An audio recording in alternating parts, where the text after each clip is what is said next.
महाराष्ट्राच्या राजकारणात सध्या पडद्यामागे अनेक मोठ्या घडामोडी घडत आहेत। मेट्रो 9चा लोकार्पण सोहळा आणि काल अर्ज दाखल करतानाची दोन वेगवेगळी दृश्य पाहायला मिळाली। लोकार्पण सोहळ्याला मुख्यमंत्री फडणवीसांनी उपस्थिती लावली, मात्र सुनेत्रा पवारांचा अर्ज भरतेवेळी फडणवीस गायब का, या प्रश्नाला उधाण आलंय। काल आणि आज मुख्यमंत्री एकनाथ शिंदे आणि सुनेत्रा पवार यांची एकाच मंचावर असलेली उपस्थिती आणि त्यांच्यातील वाढती राजकीय जवळीक आता चर्चेचा विषय ठरते। पण ही केवळ शिष्टाचार भेट आहे की यामागे भाजपचा एखादा मास्टर प्लॅन सुरू आहे?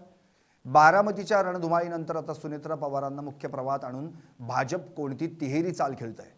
आजच्या विशेष रिपोर्टमध्ये आपण या राजकीय समीकरणाचा उलगडा करणार आहोत। नमस्कार, मी संदीप आणि आपण पाहताय एलिस मराठी।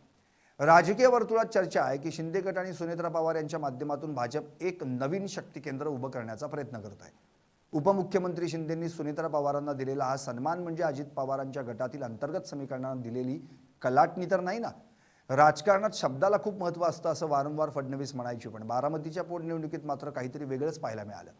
अजितदादांच्या निधनानंतर ज्या देवेंद्र फडणवीसांनी सुरुवातीपासून सांगितलं होतं की सुनेत्रा वहिनींचा अर्ज भरण्यासाठी मी स्वतः उपस्थित राहीन, त्यांनीच ऐनवेळी पाठ का फिरवली, हा आता चर्चेचा विषय ठरलाय। दादांच्या निधनामुळे रिक्त झालेल्या जागेसाठी सुनेत्रा पवार यांनी आपला उमेदवारी अर्ज दाखल केला। सर्वांना अपेक्षा होती की राज्याचे मुख्यमंत्री देवेंद्र फडणवीस तिथे उपस्थित राहून महायुतीची ताकद दाखवतील।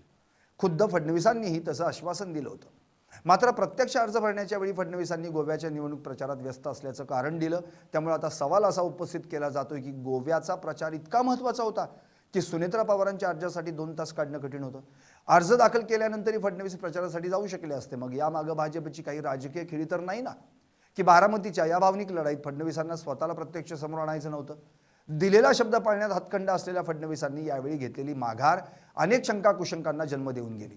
सुनेत्रा पवारांच्या या लढाईत भाजप खरोखर मनापासून सोबत आहे की केवळ राजकारण आहे, या प्रश्नाला उत्तर नाही। काही राजकीय विश्लेषकांच्या मते भाजप इथे तिहेरी चाल खेळत असल्याचं सांगण्यात येत आहे। पहिली चाल म्हणजे बारामतीत शरद पवारांच्या विरोधात सुनेत्रा पवारांना सक्रिय ठेवून पवारांच्या बालेकिल्ल्यात कायमची अस्वस्थता निर्माण करणं। दुसरं म्हणजे एकनाथ शिंदेंना सुनेत्रा पवारांच्या सोबत काम करून महायुतीतील अजित पवार फॅक्टरला काही प्रमाणात उंचीवर ठेवणं। आणि तिसरं म्हणजे सुनेत्रा पवारांच्या माध्यमातून राज्यातील महिला मतदारांचा मोठा गट महायुतीकडे खेचणं। विशेषतः ज्या ठिकाणी शिंदे गटाचा प्रभाव आहे, अनेकदा अजित पवार विकास कामांसाठी आक्रमक असायचे, पण या कार्यक्रमात त्यांची जागा सुनेत्रा पवारांनी घेतली। त्यामुळे शरद पवारांच्या आशीर्वादानं पक्षात सुनेत्रा पवार हे स्वतंत्र राजकीय व्यक्तिमत्व म्हणून प्रस्थापित होतंय का? भाजपनं सुनेत्रा पवारांना दिलेली ही पसंती शरद पवारांसाठी धोक्याची घंटा आहे का, की त्यांना साथ देणारी रणनीती?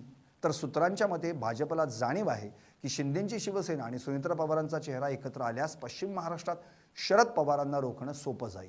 सुनेत्रा पवार या केवळ अजित पवारांच्या पत्नी नाहीत, तर महायुतीचा एक महत्त्वाचा चेहरा आहेत। त्यामुळे बारामतीतील मतदारांवर प्रभाव पाडणं भाजपला सोपं जाणार आहे। ही युती केवळ एका कार्यक्रमापुरती मर्यादित नसून ती आगामी विधानसभा निवडणुकीच्या विजयाची पायाभरणी आहे। राजकारणात कोणीही कायमचा शत्रू किंवा मित्र नसतो, पण जेव्हा समीकरणं बदलतात तेव्हा त्याचे परिणाम दूरगामी असतात। सुनेत्रा पवार आणि एकनाथ शिंदे यांची ही जवळीक महायुतीला किती फायद्याची ठरेल आणि शरद पवारांच्या राष्ट्रवादीला यामुळे किती धक्का बसेल, हे येणारा काळच ठरवेल। ब्युरो रिपोर्ट, एलिस मराठी, पुणे।